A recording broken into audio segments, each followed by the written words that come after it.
Now, Yes. the fuck is going on? What happened?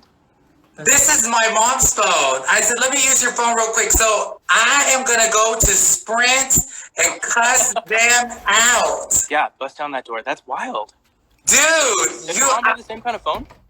I just got a brand new phone. Yeah. And she just got a new phone. I said, let me borrow your phone. Give me 1 sec. Let me turn this light up. I feel like I look too dark. Yeah, go ahead.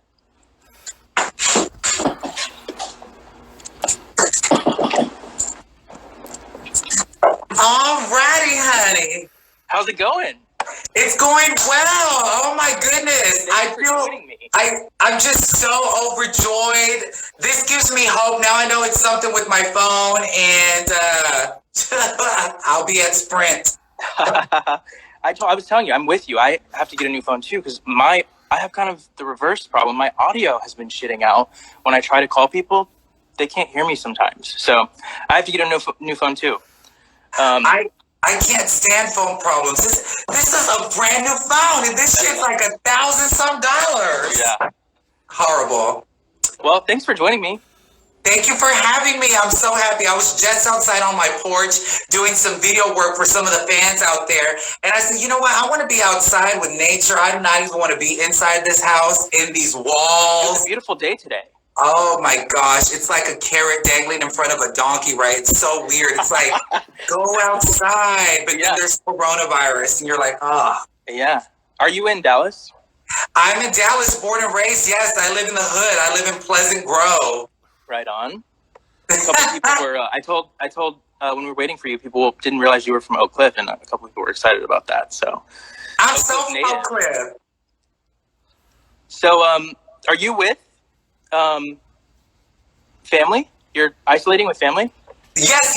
I've been isolated with family, so that's good. That way I can maintain, sanity. But other than that, yeah, with family. But going back to Oak Cliff, I am from Oak Cliff, but I moved to Pleasant Grove when I was a little boy. Okay. And I'm very happy to report that I went to Grande Middle School and I went to Sunset High School. And yeah, I also went to Booker T, which is here in Dallas. Right on. Yeah, long story for another day. Deep roots. Yeah, I dope. sure did.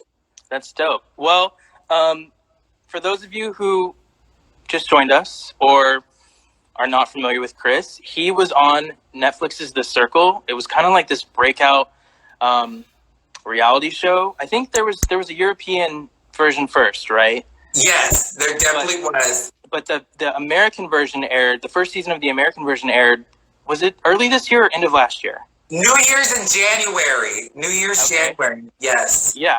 And Chris was kind of like a runaway star from that show. Because your personality is so vibrant and you're so extroverted. Wow. So, what's been up since then? I mean, what have you, before all of the shit hit the fan, what have you been up to? Let's just say that the show exceeded all of our expectations. We came back to America.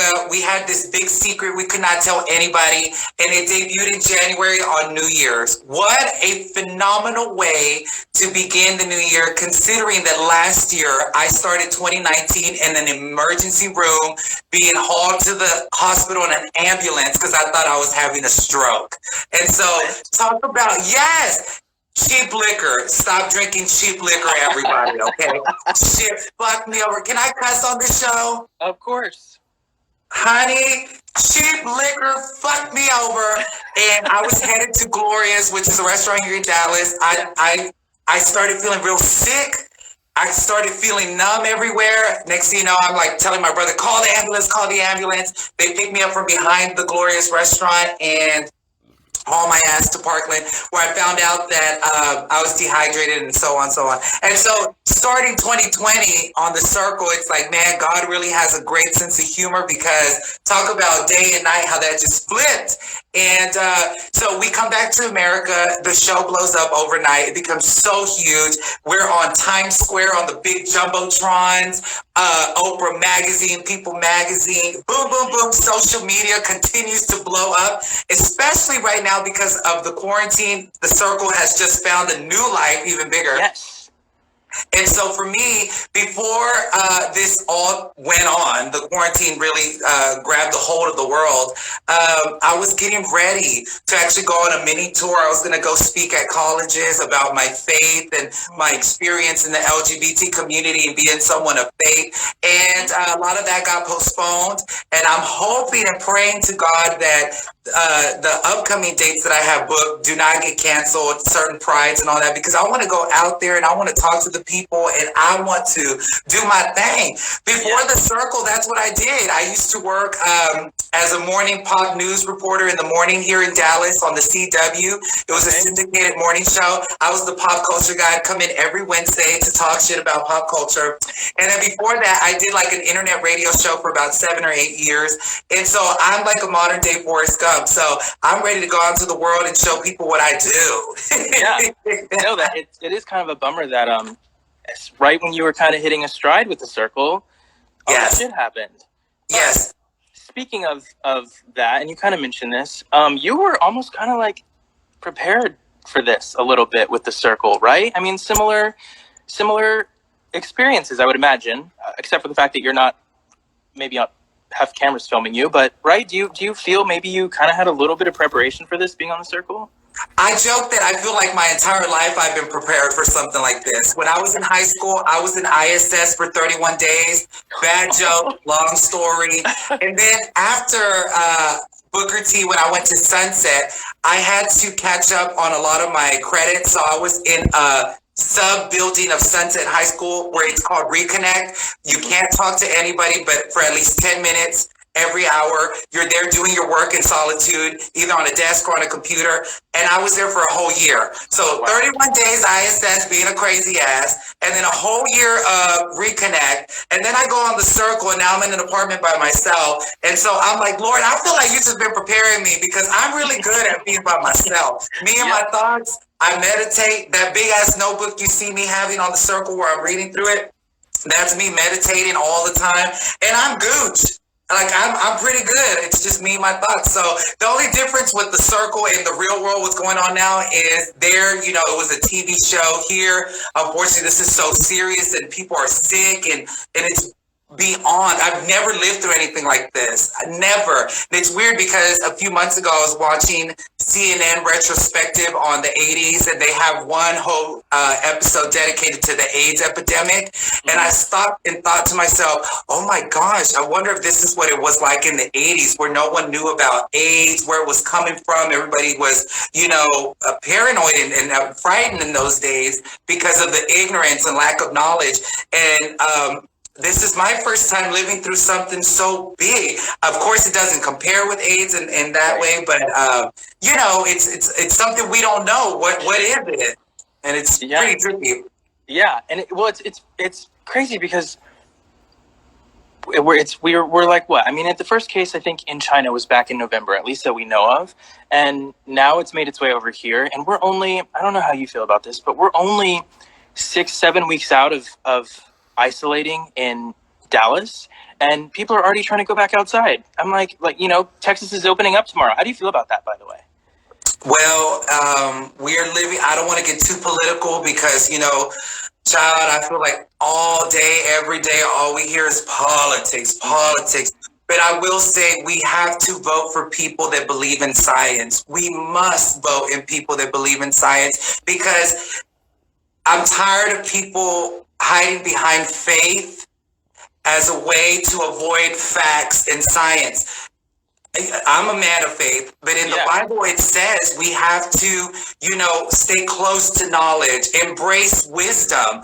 God is not a God of everybody, let's be dumb and you know, act like we don't know shit in hopes of constant miracles. God gave us wisdom and knowledge as, you know, a form of awareness and protection. If you know fire burns you, don't touch it. Right. If you know electricity is going to electrocute you, don't stick the fork in the damn socket. Wisdom and knowledge, it says in the Bible, come from God. And right now I feel like the facts are in everybody's face and people are like, no. Yeah. It's like, hold up, wait. Like, I gotta get my nails done, you know? Well, here's the thing that I thought the other day. What are we going to do if an asteroid is coming to hit the Earth? You know, like those movies, you have the best scientists on TV telling you this is what we got to do. We can't blow the asteroid up because then it turns into fragments and it's worse. We have to move it. Are people going to say, hey, no asteroid coming, Gina, get me up here? No. You're going to want to listen to that bitch who's in NASA who knows about the fucking asteroid. The same with right now. You have politicians who care about money more than they do about people or just humanity, period. And it's very, very sad. It's so sad. We have to do better. Vote in November. We must do better. That's how I feel too. And we at Central Track, really, I know you're familiar with Pete. He did the interview with you a couple months ago. Yes. For those of you who are watching, go to centraltrack.com. You can read the full interview that Chris did with Pete. It's pretty funny. But we've kind of taken the same stance that everybody's got to stay the fuck home right now. You know, it's like when the experts have a handle on this, and we will get to a point when they're like, you know what, it's somewhat safe to go back out. We're not going to be locked down forever. I think people are getting a little tunnel vision, and probably, you know, I can understand getting a little anxious about all of this and feeling like, oh my God, we're never going to be able to leave our houses again. I've been there. I've had those days where I'm like, man, this is getting old. But it's the bigger picture. And there are people who actually do this for a living and study this and understand this better than we do. We can't, you know, give them the finger and say, you know, I'll take my chances. Like, it's not responsible. So. Right. It is unfortunate, but I mean, I do also understand that people are desperate. People are wondering, where am I going to get money? And so once again, it's a lot of things mixed into this. And we really have to listen to the scientists and figure out a safe way to go about this. Because I mean, I'm not perfect. I have to go out into the world and get groceries, you know, so I put on my mask, my gloves, I go out there and, you know, we're all just, I mean, we're at the mercy of God. God take care of us really, you know, but we have to do better. Yeah. I mean, I get nervous going to the grocery store, but I mean, you know, it's things we have to do, but like, I would love to get my eyebrows waxed, but I can't right now. Do you know what I mean? I got to be responsible, so I'm wearing hats. You know? Right. So I feel you. We're on the same page on that one. Have you been in contact with anybody that you were on the circle with during all of this?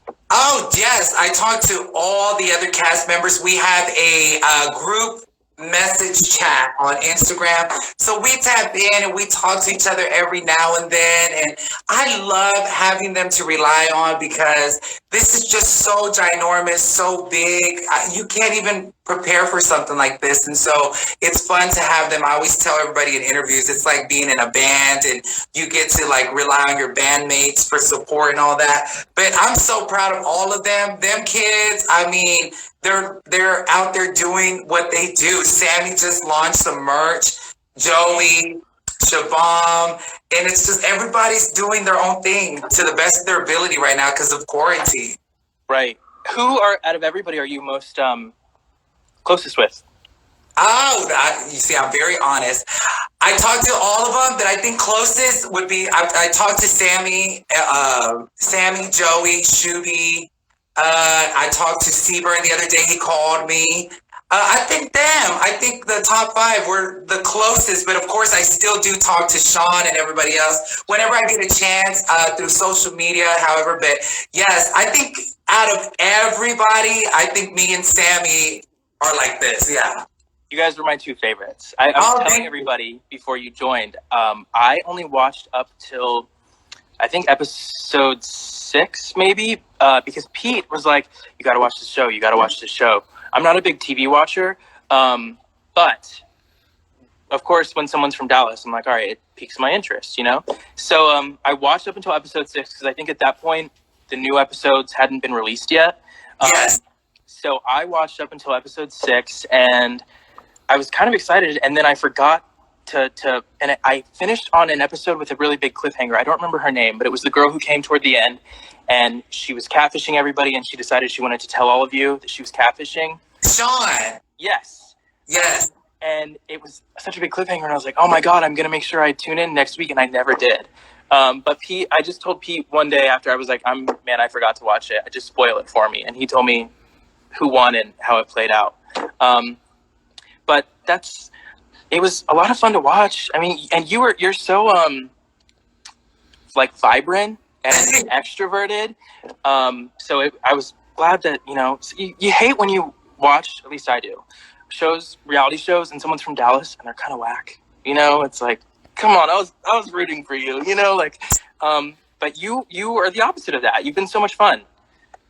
Well, for me, dude, this is what I say in a lot of interviews. I've always noticed that when they cast somebody from Dallas, it's always some rich white lady who's got oil and tons of money. And I'm like, wait. There's more to Dallas than what they show on TV, like Cowboys and all that, which there's more to all this. And I said, I'm so happy that my gay ass, Hispanic ass from the hood, believing in the Lord, can go on global television and rep the big D, because I will tell you, between you and I love this city so fucking much. Dallas to me is the future. The future. Every time I leave Dallas, I go to LA or I go to New York, I tell people proudly, I am from Dallas, honey. And I have never heard anything negative, but from one queen at a gay bar in New York, he was like, I don't like Dallas. And I was like, bitch, don't get me started, ho. But other than that, everybody is like, I want to go to Dallas. We have the best margaritas. The skyline is growing faster than I can count, and I'm a weirdo. I love architecture. I'll literally go down to downtown Dallas, walk around the little streets, just admire the skyscrapers, and I dream of one day building a home in West Dallas. Right now that it's all changing in West Dallas, I would love to build a house, have a badass fucking patio where you can see the skyline view from West Dallas, because that's the postcard. West Dallas has Reunion Tower, the green building. Yep. That famous postcard. I want to wake up every day to see that. So I love Dallas. I was happy to go rep it the way I did. And I want to hug Dallas. I love it. I feel the same way. I feel like Dallas is really, at least before this, I mean, hopefully, it'll still stay the same, but before this, Dallas was like really, it felt like about to have a moment, Yes. And there's so many things in art and culture were flourishing. And so it kind of sucks that, this put everything on hold, but I'm sure we'll bounce back. Of course we will. I'm actually originally from Austin, but I've lived in Dallas for like a long time now. I went to high school here, college. I went to UNT, and now I live in Dallas proper. So I'm proud to be a Dallasite by proxy too. Well, look, I always go back to the Bible, and I love how it says, what God has for something, nobody can stop. This city's future is so damn bright, we all need sunglasses. I love it. I love being from here, and don't you worry, honey, Uber's still building that fucking tower in Deep Ellum. Okay. Our office is right across. Our Central Track office is literally, when you open our front door, that's the first thing we see. So I'm with you. I guarantee there's no way that's still going up. Like it's gonna happen.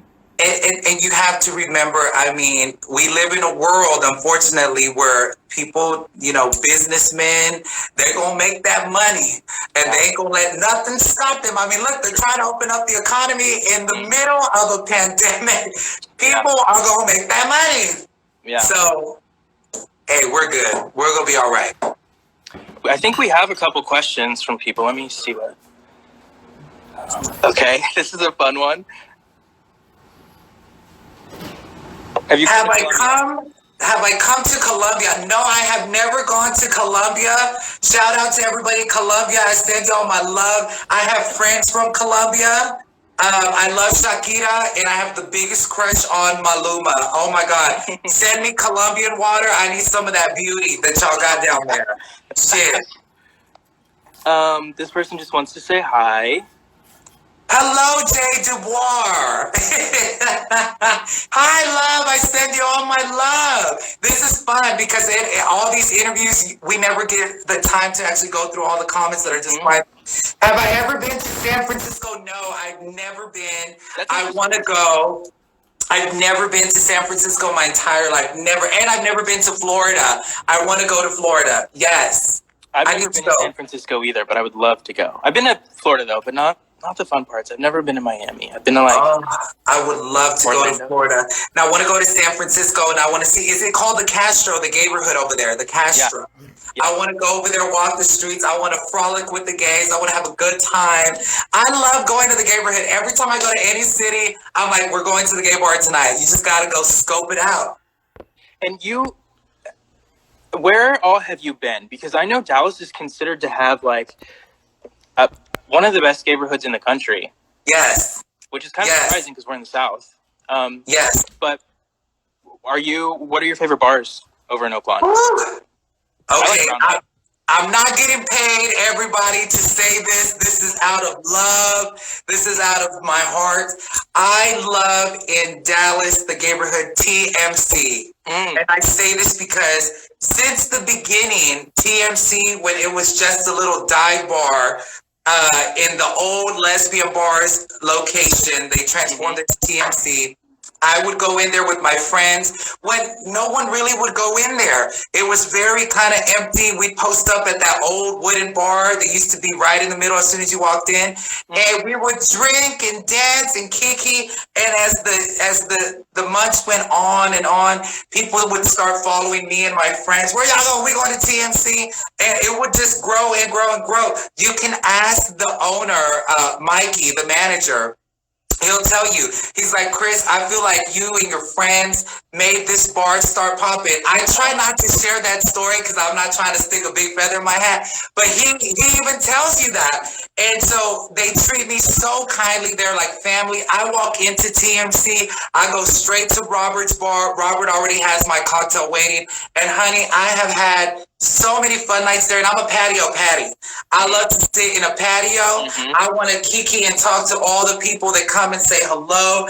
I just love being outside. I used to dance and dance the night away and get drunk and throw my head back. But I got to an age and a point where I'm like, I'm tired of leaving the club with black mascara running down my face, waking up smelling like Frito pie. And so I said, now when I'm gonna go out, I've gotten to that age where it's like I want to look nice, I want to leave looking nice, and I want to go to an after party because I'm trying to manifest finding the man of my dreams, and I ain't gonna find it looking like Bloody Mary, right? Yeah. So yes, I feel you. What is your drink of choice? What's your go-to? Ooh, I love everybody. I love Grey Goose or Belvedere with Diet 7-Up all night. Okay. And I'm sticking to that because, like I said earlier, cheap drinks kicked my ass, got me real sick. And so I even went to a doctor at Methodist Hospital, and the doctor said, Chris, if you just, start drinking a little bit finer alcohols, you might not get such bad reactions. And she was right. The moment I started drinking Grey Goose or Belvedere, I don't get these horrible hangovers. I don't feel like I'm about to die. And come to find out, if you do some research on alcohol, it's because the finer liquors have less congeners and these toxins that the cheaper ones do. So you recover faster. And honey, it gave me hope because for a moment there, I thought my party was done. And I said, how? Friday is my favorite day of the week. Every time it's Friday, you ain't even gotta tell my ass. I run out the house so fast. I crank up my Anastasia in my car and I am to the club, honey. To the club. Yes. Interesting. I didn't know that about cheaper alcohol. Yes. It makes sense though when you break it down. I think we have a couple more questions. Yes. A lot more questions actually. Okay.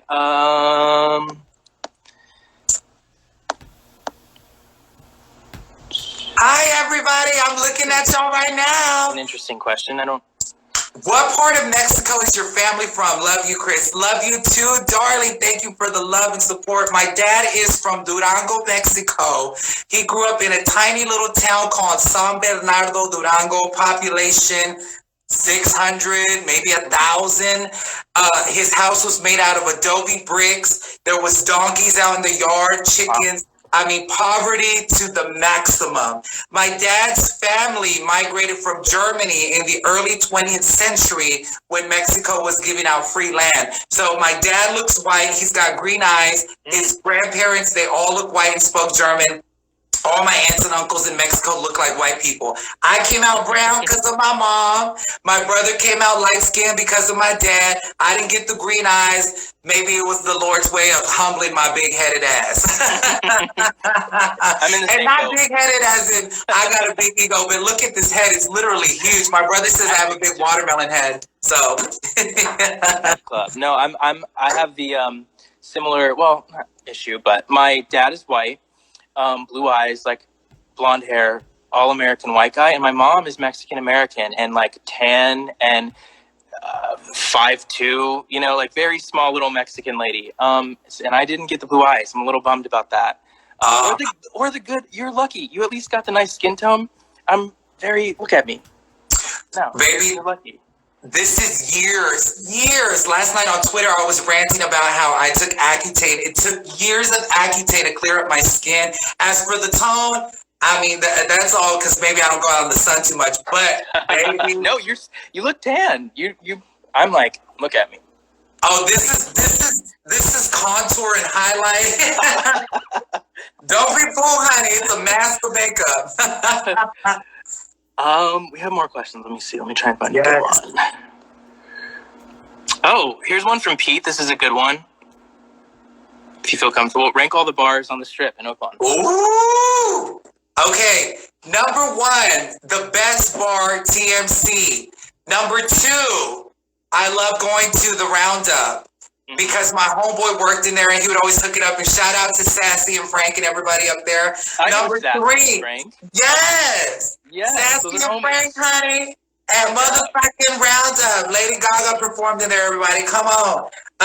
Number 3, I love going to good old JR's on Sunday, Monday, being up there on that patio, just enjoying the wind, the sun, and it gets so crowded, especially right now in the spring and summer once Corona leaves. Number 4, I love Havanas. Good old Havanas, honey. All the memories of $2 drinks on fucking Sunday. I have blacked out so many times. Okay, number 5. It's a brand new one. It's called Mr. Mister's. It's out there on the Strip. I love Mr. Mister. It is off the chain, beautiful, great energy. The music's off the chain. The only thing I have as like I would change. Please add a second floor to Mr. Mister. Please add a second floor.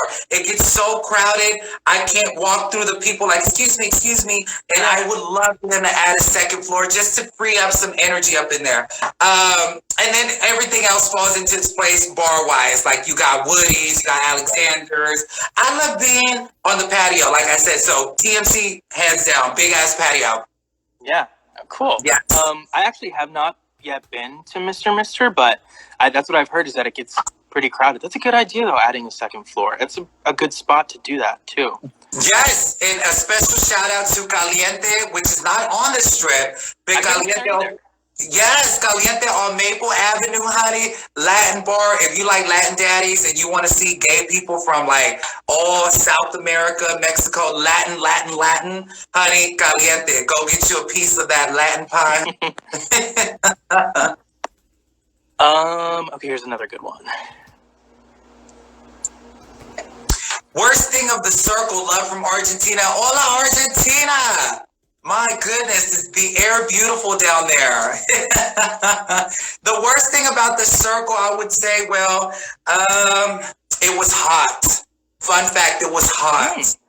It was hot. So when you're watching the circle and you look at many of the different scenes, you'll see a Dyson fan in a lot of those shots. It's because in Europe, now it was a big secret that we filmed in Europe, but it's already all out on the news. Yeah. They don't have many air conditioners in some buildings because it's so fresh in Europe. But when we filmed and went into filming, a heat wave came through. Bitch, right when it's fucking filming time, it gets so fucking hot like that. Yeah. And Child, I used to be big. I tell everybody I was a big girl. I had big old titties and jelly rolls. I was proud and I was big. Then I went through puberty, got thinner, but I still have big people blood. I get hot all the damn time. So do I. Oh, child. I get so damn hot. Sweat just standing in the same place for too long. Do you know what I mean? Like it should not be. I have to be some kind of medical mystery because the way I sweat, Pete can attest to this. I'll be just at work, just sweating. I'm with you. I'm not made for the heat.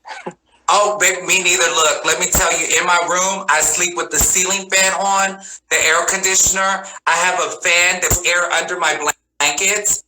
So if I'm too hot in the bed, air starts flowing under the blankets. Yes. Okay. Yes, just don't fart while that bitch is on, because that fucking... it'll attack your face. Yes. Okay, we have another really good one, and I kind of want to know the answer to this too. So, drop your eyebrow secret. We all want to know. Okay, look, y'all. It ain't no secret. It's called makeup. I have a palette. I don't even know who made the palette. Let's just say it was a gift. It's gotten old to the point where the brand has already wore off. But in the palette, there is brow color, brown and black. And so I use my brow brush and I fill these bitches in because when they're not painted on with makeup, I have like thin brows. But I'm very excited to let everybody know that, honey, this company, God willing soon, is sending me eyelash gel that makes your eyelashes thick and grow long, and one for eyebrows. And if that shit works, you will see me shout it out on my Instagram because I only shout out shit that works. I said it the other day, and it's so funny because these companies watch my shit, and I was like, I don't fucking like everything. And I was like, I bet they were like, oh no. But the truth is, I refuse to be one of those people who's like, I love this and I love it. Bitch, I don't love that bullshit. It better work. And you will hear it from me if it works because of these. This is mascara right here. This mascara, and I put in mascara over here too. I fill them in with the paint and then I give it mascara to create the texture of the hair. But honey, makeup, makeup, makeup. There is no secret makeup. Okay, good to know.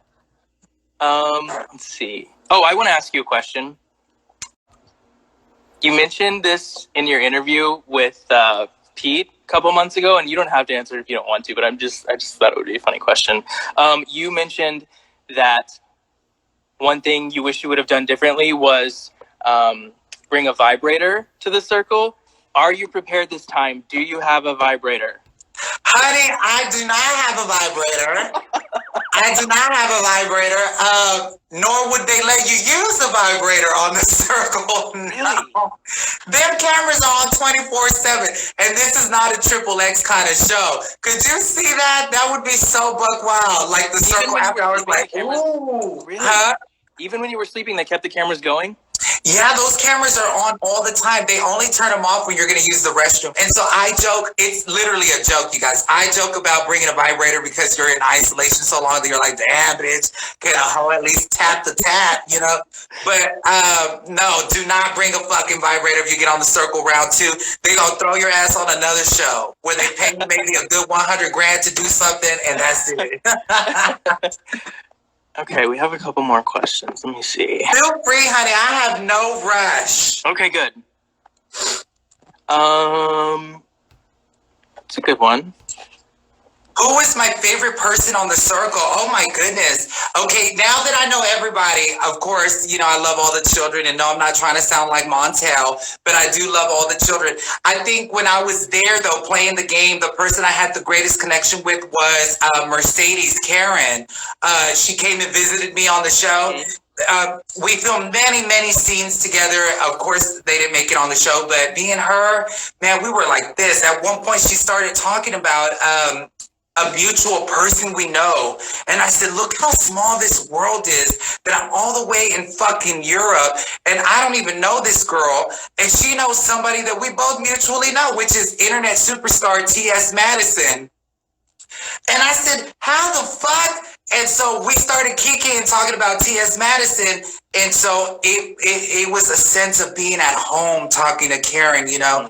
And right when she came into my room, we stayed in that room chatting for maybe an hour. It was so fucking badass. And then, yeah, we still talk to this day. She's a singer. She's got a badass voice. And she's over there in New York doing her thing. All these people. Look at Sammy. Sammy's working with Rihanna's brand right now. I mean, everybody's doing real big things. Now, I just want to tell everybody right now while we're here, stay tuned. I ain't going to say much more, but stay tuned. God is good, even over here in the hood. Okay, all right. I'll take your word for it. Yes. Oh, this is another good one. What is your favorite reality show? My favorite reality show and why? Oh my gosh. Now this is besides the circle, right? Hello, everybody. Right, sure. My favorite reality show out there in the world. Man. And I used to watch reality TV like I was glued to it. I think what's out there right now, reality TV, I love RuPaul's Drag Race. I've been watching that since the jump, since 2009. That's a good one. Now, lately, I have been too busy where I don't even have time to watch it right now, but it's still one of those hands down. I love RuPaul. I love the Kardashians. I mean, just that's a phenomenon. They've been around forever. Yeah. I love Housewives of motherfucking Atlanta. Housewives of Atlanta. Shout out to Nene Leakes. I want to be friends with Lanithia Leakes. Lanithia. No, that's hands down. Atlanta's the best version of Housewives. Have you ever watched Housewives of Dallas? I did a few years ago. I watched some of it, but again, I got like ADD. I'll tune in, tap out. But I have noticed that in my life, I have caught more episodes of Atlanta than any of the other ones. Now, shout out to all the Housewives of Dallas for holding it down, though. I'm very proud of all of them because that's been on for many seasons. Yep. So they clearly are turning the party over there.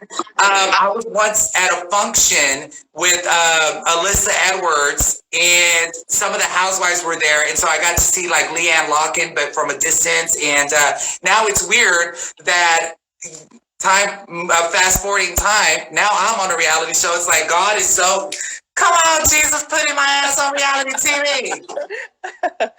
I'm a big fan of Drag Race too. And speaking of Alyssa, you guys are good friends. You were on her show on Netflix, right?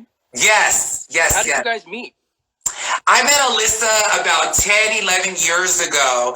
I was at S4, the gay bar, and I used to in those days, and I still do, I would wear so much eyeshadow and lipstick, and I went to the gay bar. I was young, honey, and I'm standing by a big rod. I'm leaning by it, and I see this drag queen come in, and I'm like, who the fuck is that? She was just so, everybody's coming up to say hi to her. It was like a scene out of Tu Wong Fu.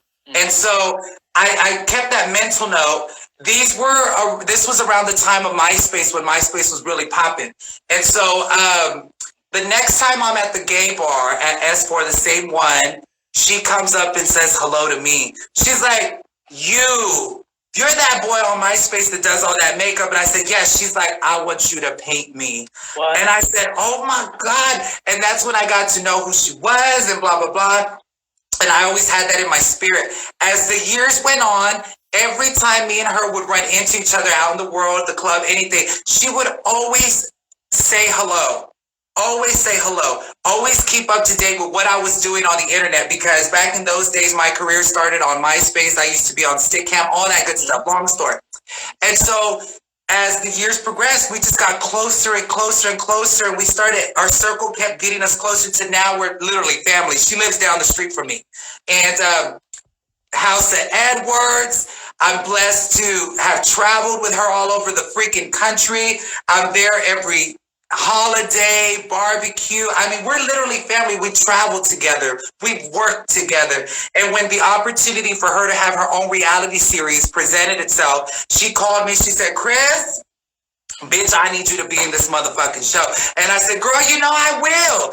And this was before the circle. So talk about God was already getting the wheels in motion, because after Dancing Queen, then boom, I get a phone call, Alyssa Edwards. Girl, there's a new show coming to America. They're looking for somebody. I think you are absolutely perfect for it. Try it out. Now, I just want it for the record, honey. I did not get no special treatment, nothing like that. I auditioned like every other hoe out there. And by the grace of God, it was in God's plan. I got on it. And the circle was my first time in the arena by myself. So Alyssa Edwards, it was like God said, I'm going to put you on Dancing Queen, because he knew what the future was going to bring about. So I'm just so excited, dude, between you and I, as to what's coming next. Now that we're at this point, I still cannot believe, between you and I, that when I look at my motherfucking Instagram, there is almost 500,000 people that have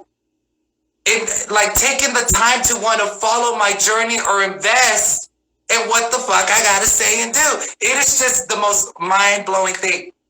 I can't even grasp how big 500,000 people is. I want to see an audience of 500,000 people just to get the mental note. But thank you to everybody up in this chat that follows me, believes in me, sees something in me. I say glory be to God, because in my spiritual practice, God says it ain't you doing nothing, boo. It's me doing it through you. And that's why I talk about Godfidence on the circle, because I truly believe that when I speak or when I'm doing something, it's not me. It's God manifesting through me the way he says he does. And that's why I say Godfidence, bitch, because when you know God is the one working through you, what's there to be afraid of?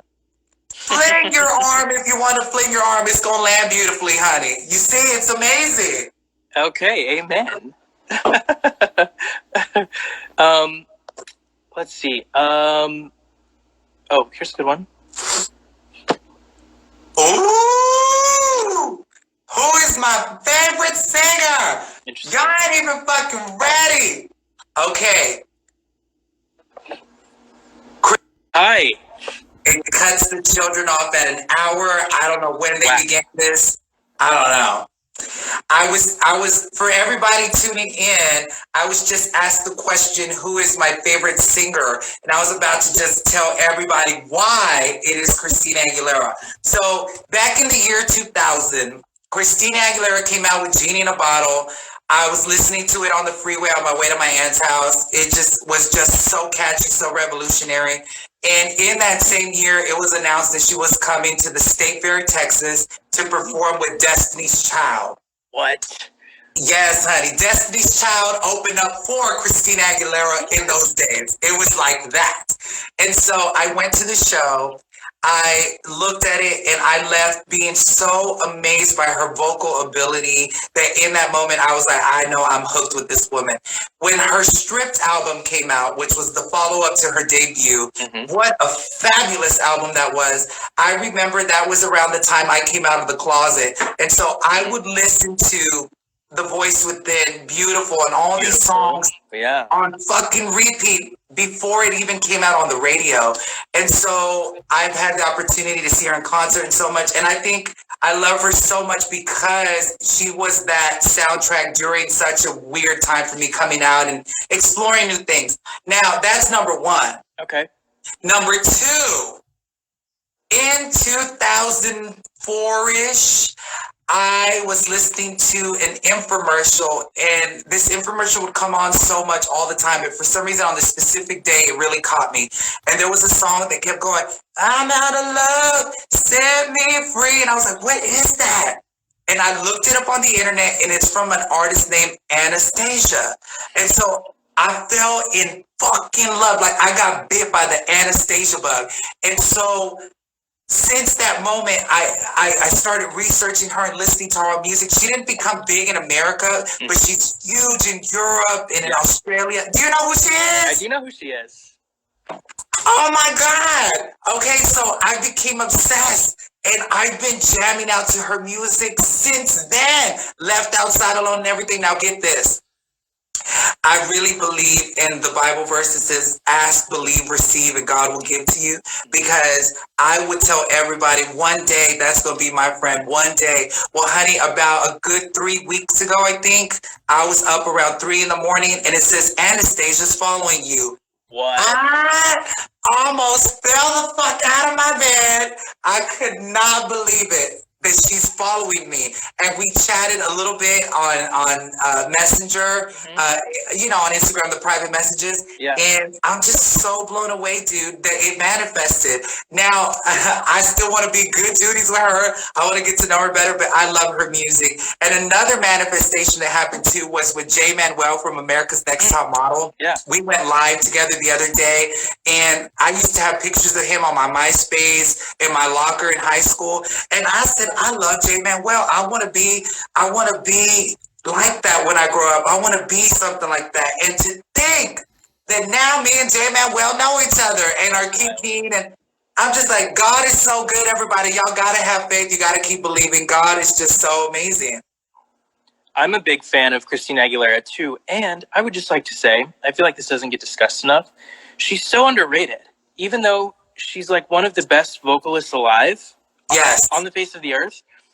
People don't, I don't feel like people give her credit for how talented she is. You know, she's not like, I mean, I don't want to be shady, but you know, there are some people who have a lot of fans that I don't think could hold a candle to Christina Aguilera. So I just, it's crazy to me because I feel like she's so incredibly talented, and I feel like people sleep on her a little bit, even as big as she is. Do you know what I mean? I see it with my own eyes. I see what you're saying. But the beautiful thing about Christina Aguilera is that we haven't seen her peak yet. We got stripped. We got back to basics. We got, we got Lotus. We got Bionic. Mm-hmm. But there's more to this woman. Okay. We haven't seen her peak yet. All right. Christina Aguilera is still here. She's still kicking it. She still has that voice. She hasn't lost that ability. Yeah. And I think there's more to come. I recently saw her in concert. She was in Oklahoma at the Windstar Casino, and that bitch was sold out. And I looked around and I said, something's coming with this queen. And look, now she's singing the theme song for Mulan, the live action movie. Mm-hmm. I think there is a resurrection happening with her right now as we speak. It happens to every artist, the ups and downs and all around. But I think she's about to come right back up. The people looked real hungry at that concert. They really wanted some Christina Aguilera. And honey, when she sings fucking Fighter, I just get, because, I mean, shit, that is an anthem of all anthems. And I have many other favorite singers. Like, I love Tina Turner. I love Amy Winehouse. I love Pink. There's so many out there. You know, I just love music. But I will tell you this fun fact. I'm obsessed with 90s music. I love NSYNC and Backstreet Boys, honey. I hear Backstreet Boys is coming to Dallas soon, and I'm not gonna miss that concert. I'm a big NSYNC fan too. You're preaching right now. I'm with you, and I'm like a closet Christina Aguilera fan. I don't think I talk enough about how much I stan her, but She's the shit. She's the shit. Okay, we have more questions. Please keep asking questions. People watching, thank you for. Yeah, hi everybody. Feel free. Hi Gina. Hi. Oh yeah, Billie Eilish, honey, that voice is a shit. She's up and coming queen. She's grown on me. What are my thoughts on the Beatles? I love the Beatles. Growing up in the 90s, my mom was an aspiring Tina Turner impersonator. So I grew up knowing about Prince and Boy George and Grace Jones. That's where I get my inspiration from. When I was younger, back in the day, like I said earlier in the interview, I used to wear lipstick and eyeshadow everywhere I went. It's because I love androgyny and I love artists, Annie Lennox, all those people that gender. I love all that. And trust me, honey, I will put on some eyeshadow and lipstick and walk right out into the hood. I was at a Mexican restaurant with red lipstick and didn't no bitch tell me shit. You know, it was off the chain. And so the Beatles, when we were kids, my mom would play Beatles documentaries for us. I had a big crush on Paul McCartney as a little boy. And when I was in Europe, I went to Liverpool, took photos in front of the club where they were discovered, and even went to the John Lennon Museum in Liverpool, sang Imagine, and just was feeling all the fantasy. And I was like, this is so amazing. And yeah, I love the Beatles. That's dope. Let me see. We have a couple more. My eyes always look so red, like I'm high, but it's not. I'm not high, you guys. It's that I was on Accutane for acne, and ever since I got off of it, my eyes are always red. And this is when I was a teenager. It's a side effect I've had all my life. So that's so crazy. Okay, here's a good follow-up to all of that. Mariah Carey, baby girl. I love Mariah so much. I have DVDs of Mariah live in concert. I love her song "Through the Rain." I always use that as a punchline in one of my jokes, that we can make it through the rain like Mariah. I love when Mariah was up on TRL back in the day, handing out popsicles to all the kids. I mean, dude, I'm a Mariah Carey fan. I love the album from Glitter. She has some really good songs. Never Too Far Away. All that. There's a Hero. I mean, legendary. All I Want for Christmas Is You. I mean, big, what was that name of that album? Emancipation of Mimi. Emancipation of Mimi. Solid album. Solid ass album. I mean, shit. Finish. Great times. Tower Records back in the day. Shopping in there, getting all the albums. Great times. Oh, here's a good one. Do you use Spotify? No, honestly, I don't. It's so hard keeping up with so much social media. I don't have Spotify. Between all of us, you guys, I have an iPad. It is filled with all the music of my life that I love. And I take that in my car. I jam out to the music of my life. I really don't even listen to radio much anymore. Mm-hmm. There are a few artists of this time that I feel that I can relate with in some way. But for the most part, I'm at that age where I just jam to the things I love and keep it moving, honey. I got music on my iPad where people are like, I ain't heard that song in years. And I'm like, but I have. Okay, well, I guess that answers that question. No playlists to follow, right? You don't. Not yet. Okay. Not yet. Coming. Have to get you on Spotify. I'm the same way. I use Apple Music. I don't use Spotify, and everybody always gives me a hard time about it. But, here's a good one. Have you watched Tiger King? Yes. Okay. I was up a few weeks ago, all into Tiger King. What kind of shit was that? It was the most entertaining Jerry Springer meets Siegfried and Roy shindig out in the country. It was out of control.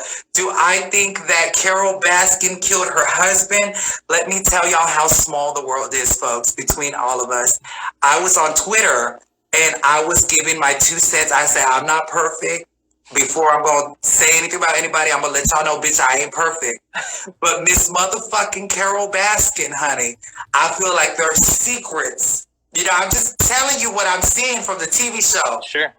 Tell me why somebody tweets me. They're like, Chris, oh, I really loved you. Carol's really nice in real life. She's not like that. And I was like, one of Carol Baskin's friends tweeted me. Look how small the world is. Trippy. Do I think she killed her husband?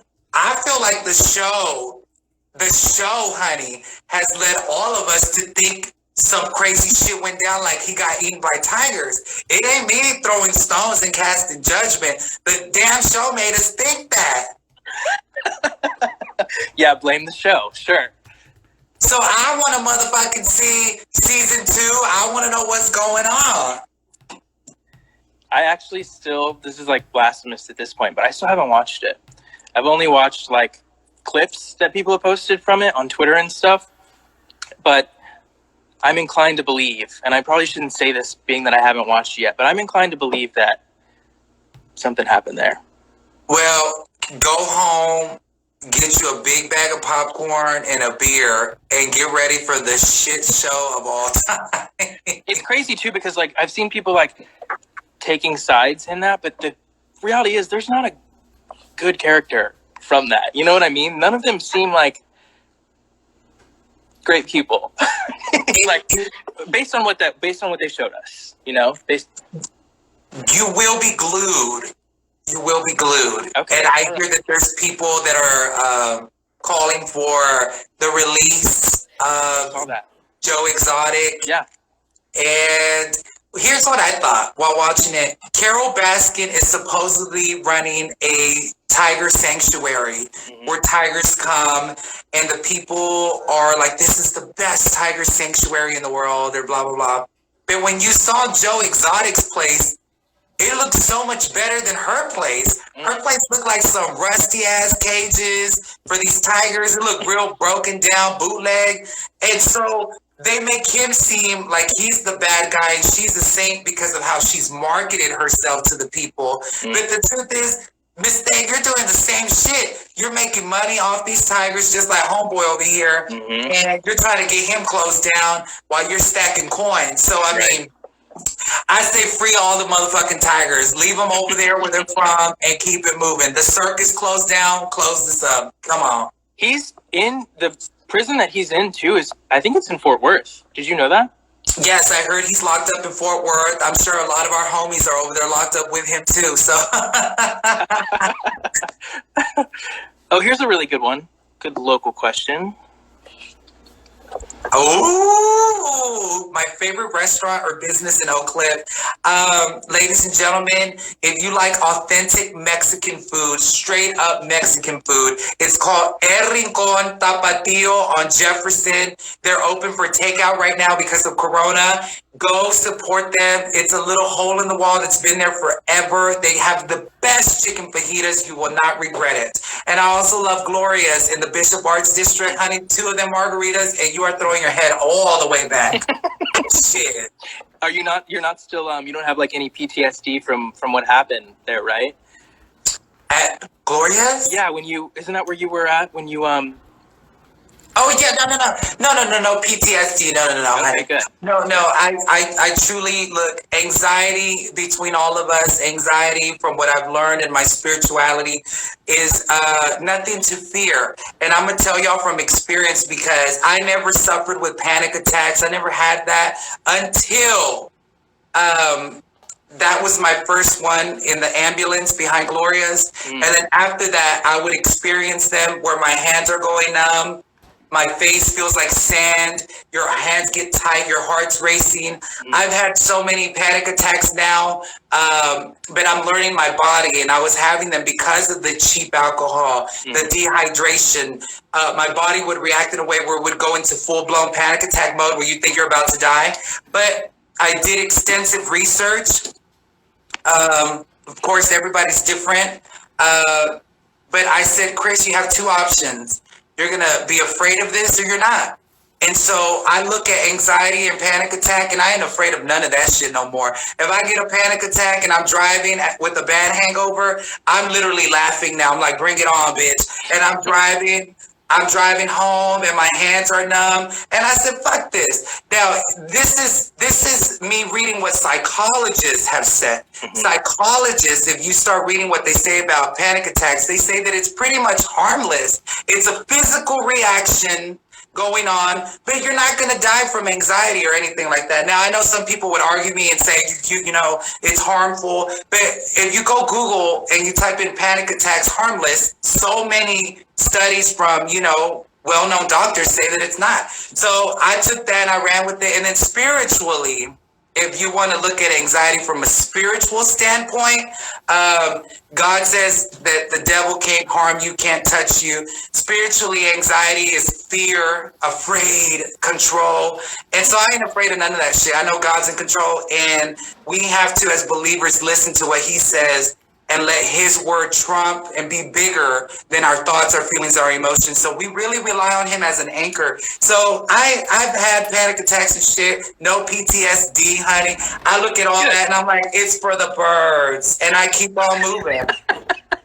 I keep on motherfucking moving. And I want to tell everybody out there who has suffered from a panic attack and anxiety, you're still here watching me on this interview, right? You ain't died. So it's like these doctors say, I guess it's for the birds. For the birds.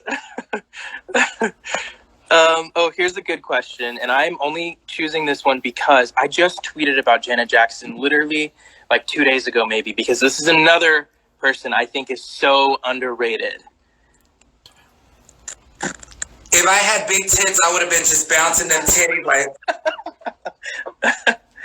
I want to say that I was very blessed to see Janet Jackson at the American Airlines Center. I want to say a year ago. I think she was here last November. Absolutely incredible. And I was just speaking about Janet the other day, saying that I feel that they need to ask Janet back to the Super Bowl and let her get her redemption. Y'all turned on fucking Janet because her titty popped out. Yeah. But some of these mega stars that we love today go on Twitter and post porn, people getting their shit sucked and all that. And I said, hold up. But y'all got mad at Janet for a titty, and then y'all put a man as the president who grabs pussies.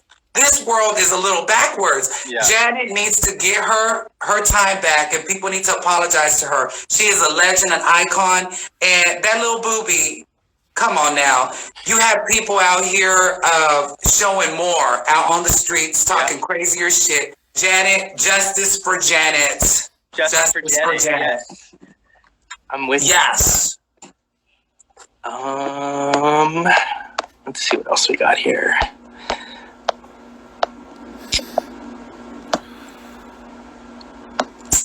It's so bad talking about politics, but I always tell everybody, look, to be very fair, baby, you vote for who you want to vote for. But vote. If you're Christian, vote for love and compassion and kindness and wisdom and knowledge. You know, vote for beauty and harmony. I feel like right now we're in a tornado. And you know what, too? Like, a lot of it is not even really political if you think about it. Just like saying, like, you know, you want people to be safe during a pandemic. There's nothing political about that, you know? And people try to the world we live in now, where everybody is very divided, I think people are so quick to assume that when you say things like that, you're being political. But just saying that you want people to be healthy and not die, there's nothing political about that, you know? It's well, like I said earlier, some people try to hide behind religion to justify being ignorant and acting crazy. But even the Pope, honey, has scientists up at the Vatican. Yeah. Even the Pope has people looking up at space, examining the stars. They even asked the Pope, what would you do if aliens came to Earth? He says, we baptize them. And if aliens did come to the Earth, that don't mean there ain't no God or no Jesus, baby. Yeah. It just means he kept going and going, you know? But science is real, honey. How do you think your cell phone works? Don't even get me started on that. You're gonna get all the crazy 5G conspiracy people in here. Have you seen that? Baby, let me tell you some truth, and this is truth that we all gotta digest. You can worry all fucking day about every fucking damn thing. Mm-hmm. We're all gonna fucking die, and there's nothing you can do about it. Okay, nothing. So live your best life, eat the ice cream, bitch, and use the 5G phone so that you can send a fucking high definition video of you digging in your nose to your homegirl. What is your guy's secret talent? I don't have a husband yet, so he has no secret talent. I don't have a secret talent either, I don't think. Actually, you know what? Oh, what is you guys' secret talent? You included, yeah. Oh. Yeah.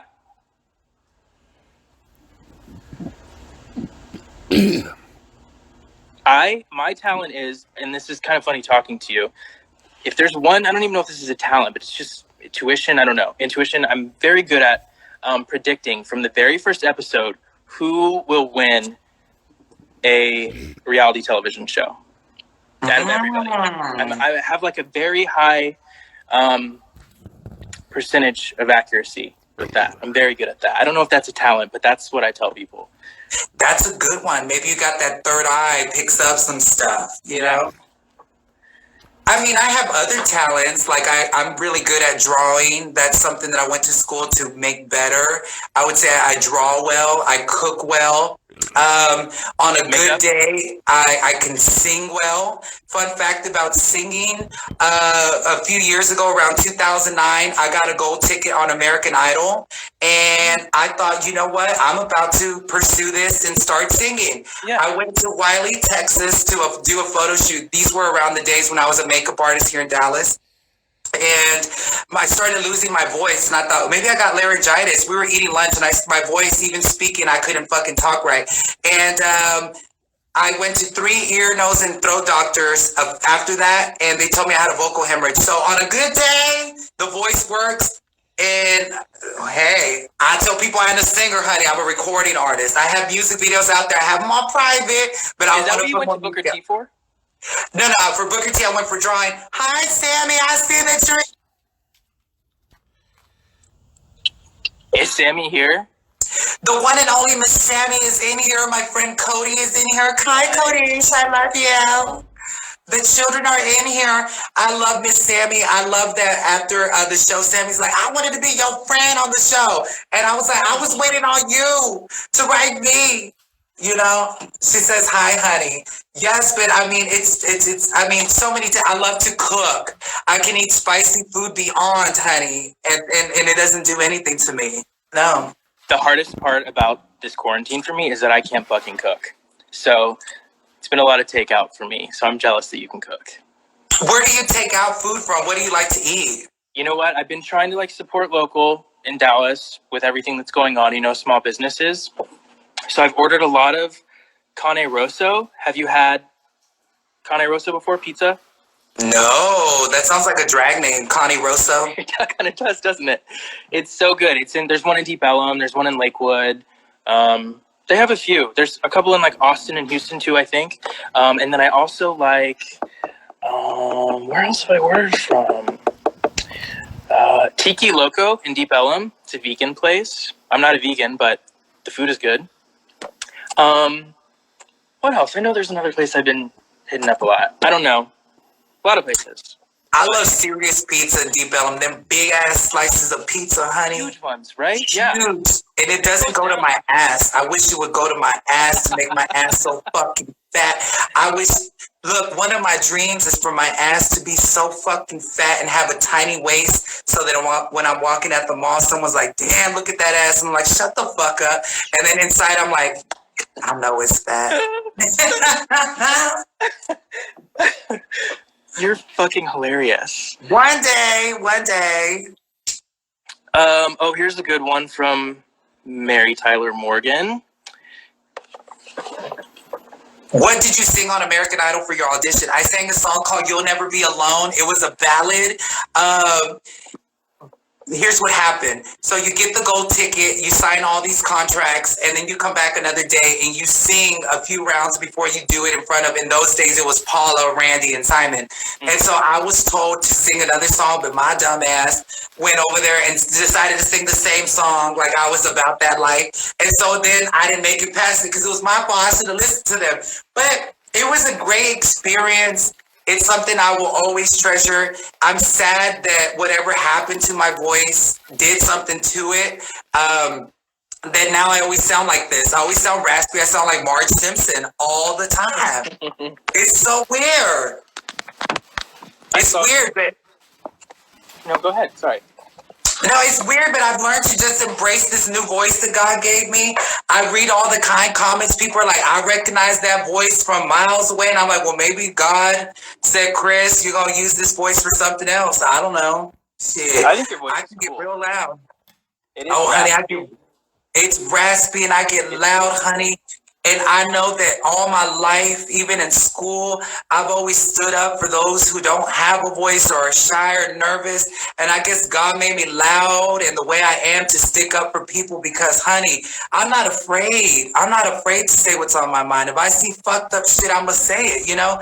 And I think we need that in this world, people to stand up to all the wrong in the world. Everyone's so scared. Don't be scared. Be on the right side of things. You know, when you look back in history books and you see all those people that stood by and let Hitler get away with shit, I don't want to be one of those people. I want to always call out motherfuckers on their shit.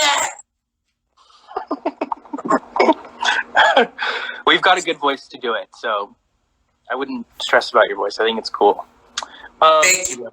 I saw a good question on here. Someone asked in the live comments, fuck, marry, kill Maluma, J Balvin, and Bad Bunny. That's a good one. That is a good one. Y'all are so messy out here. All this audience, y'all are so bad. That was Y'all from wanna- Mr. Mikey Smiles. Mr. Mikey Smiles, you are so bad. Y'all want me to get loud up in here. Y'all hear my dad? My dad's like, cállate la pinche boca.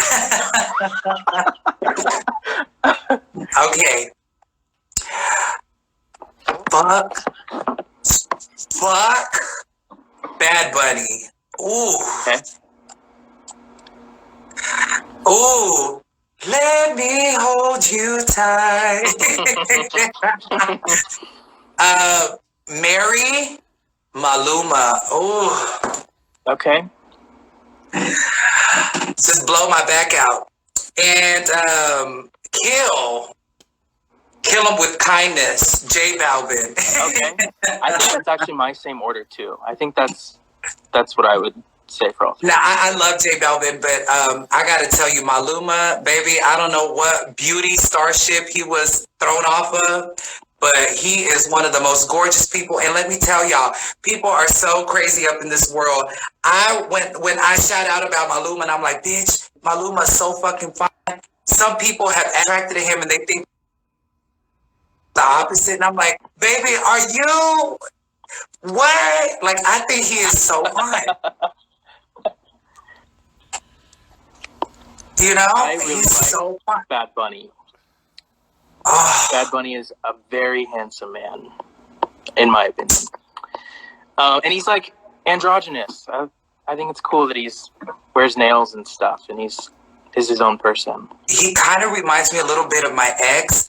I love that he has that beautiful round nose and then big lips, and he's just so different and Yeah. expresses himself, and that fucking third eye on his forehead. I just want to lick that third eye, honey.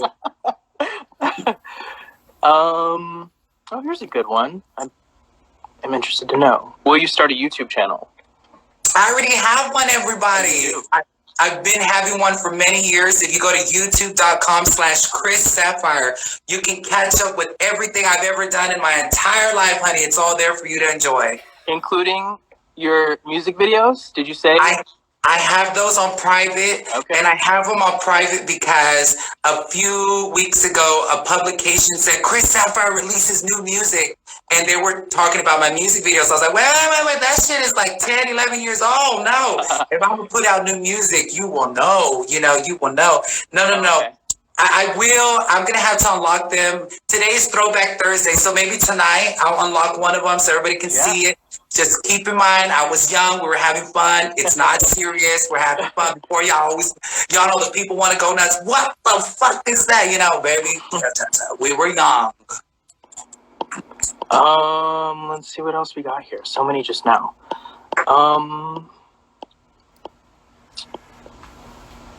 Oh, okay, this is kind of an interesting one. How long was the time period in the apartments for the circle? How long were you there? We were there. I don't want to say how long because I want some of the magic to still remain, but we were there for a few weeks. Okay. Few weeks. So for anybody auditioning for season 2, we were there for a few weeks. So now y'all know. And I love everybody. Hello, everybody. I love. Hello, Mr. Mikey Smiles. Yes, I engage with my followers as much as I can on Twitter, on Instagram.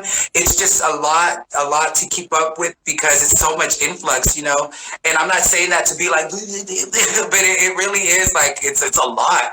And so I try my best to be like, hey, girl, how you doing? What's the tea? And on Twitter, so feel free to follow me on Twitter, you guys. What are you looking forward to after this pandemic is over? Honey, I'm looking to get pregnant, honey. I want to throw these legs back. No, I'm just playing. I feel since it's after hours, we could be a little adultish in here and have a little fun. No, I'm actually looking forward to meeting up with all my friends and hanging out, having margaritas and going out to the patios and just doing what friends do, Yeah. I'm telling you, I know I brought it up already, but I can't wait to get my fucking eyebrows waxed. Yes. I go to the same woman I have for like 6 or 7 years now, and that's not okay. It's fucking crazy up there. And I don't know how to tweeze and stuff. I don't want to fuck it up even worse, so I've just been kind of letting it grow. You look great, babe. I love your style. Do your thing. Thank you. Here's a good one. Favorite Ariana Grande song? Ooh. What is the one right now? I'm in a state of mind. That song? Yes. What is that called? Look at us. That song. Yes, that's a good one. I like that song. Thank You Next. It's a good one. That's a cute song. Yes, I saw her in concert a few years ago. Young. Yes, young and talented. I met her brother, Frankie, at DragCon. I have a picture with him on Instagram. Small world, but I think she's the future. I want to see a duet with her and Mariah Carey. I would love that. And I've seen like videos of them I guess it is both of them, kind of being like shady about each other, you know, because everybody wants to like pit them against each other. I would love a collaboration between the two of them. That would be fucking amazing. I would too. I think they like each other and they get along. It's just, it's the industry. It does that for some reason. Right now, I saw that there's articles about the gays. Like there's a gay in the Brazil circle. There's a gay in the French one. And then I'm the gay guy in the American version. And people are comparing us. And I'm like, honey, we're all queens. I'm a different color of the rainbow, just like them.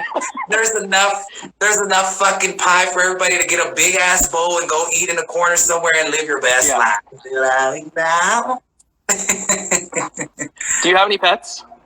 I have 2 doggies. I have a Chihuahua and I have a little mixed doggie that we rescued from the pound. His name is Milo and the Chihuahua's name is Sophie. And all she wants to do is lay in bed all freaking day. And we put her outside to play and she scratches at the door all day wanting to come in. And once you let her in, she just goes and lays down and doesn't do anything. And now I forced her to go outside and play. We have toys for them. Don't worry, we have a big ass gate. Nobody can come take our dogs. And we have a very clean and beautiful backyard. So it's like, go out and play. Yeah. You're only a dog once. Go play, girl. Dang. I'm jealous. I don't have any pets. And I really want a dog. I almost, at the beginning of all of this, the Dallas Animal Shelter said that they were going to waive all adoption fees. Yes. Because they had an influx with everything that's going on. And I almost went and got a dog. But I was like, I live in a tiny little apartment. I don't have a backyard. Mm-hmm. So I didn't get one, but I'm still thinking about it. Somebody asked earlier, what lip gloss do you use? Okay, so I get that message all the time. It is a huge, as you can see, there's no label on this. Okay. All right. Keeping that one for yourself. That's fine. It's a secret, you guys. But like I said earlier, get ready, children. There's some great things coming. I don't think y'all ready, children. Okay. All right. Let's see. Oh, I am not familiar with these shows, but I think you might be. I don't mean that to be shady.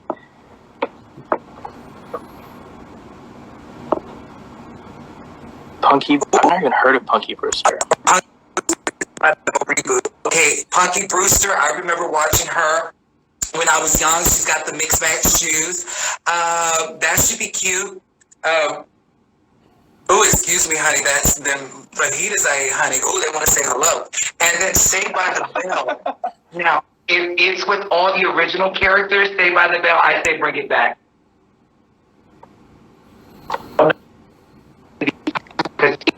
So much, but I loved Saved by the Bell. Loved the intro. I had the biggest crush on Zach.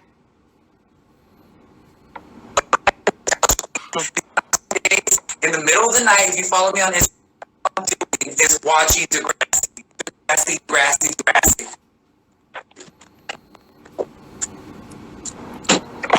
Hold on, you're cutting out. It's like pixelated. Let me try and.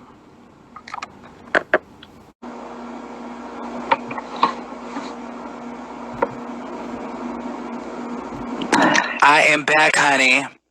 Okay, production.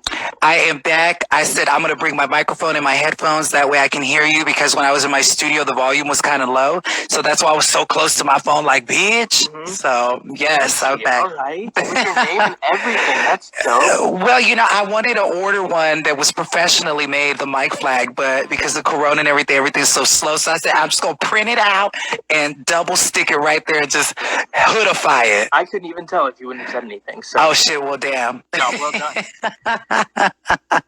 I'm glad to be back. Thank you to everybody who's been tuning into this long and fabulous interview. And I don't say long to be shady. I just say, honey, we're kikiing tonight. Yeah. It's Thursday night. Ain't nothing else to do in the world. It's called Quarantine Kiki with the Queens. Okay, we are here, honey. And I like this lighting better. I feel like this is clearer than what it was before. Yeah. Thank you. I feel like I don't look like Boom Shaka Jones, who just got beat up behind a dumpster. I liked the blue lighting, though. It was like mood lighting. Oh, honey, I have in my room all different LED lights that I can control, and this room can turn all kinds of colors. Honey, fantasy, just fantasy. Okay, we have questions again. This is a nice one. What advice do you have to someone who is newly out for guy friend, not me? Thank you for your question, R. Devi. What advice do you have to someone who is newly out for guy friend, not me? I think if you're brand new and out of the closet, definitely be safe. If you're going to have sex, don't fall too quickly for the fantasy, because I know when you are fresh meat, so many people can smell it like a vampire, honey, and they want to tap that booty or they want to get some.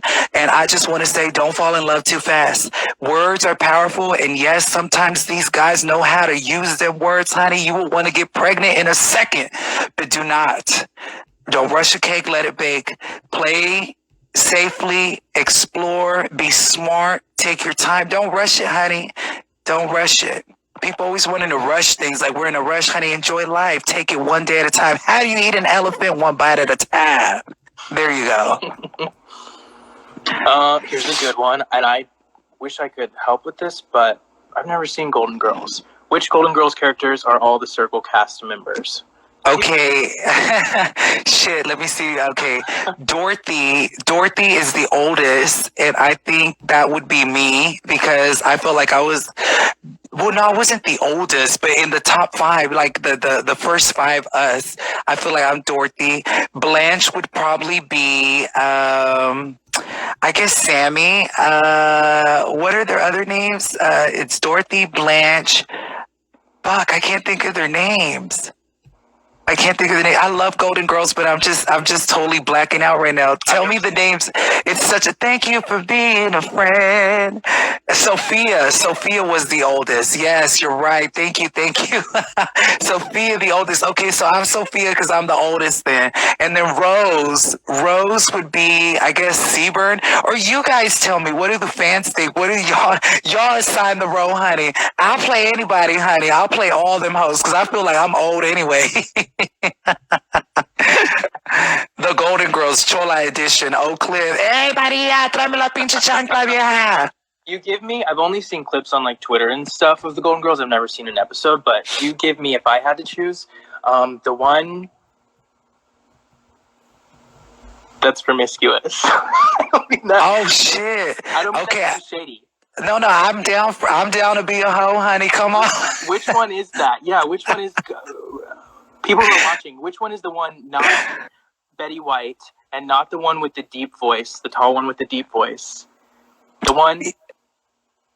Yes, I know exactly. I know exactly. Yeah, she's always Blanche.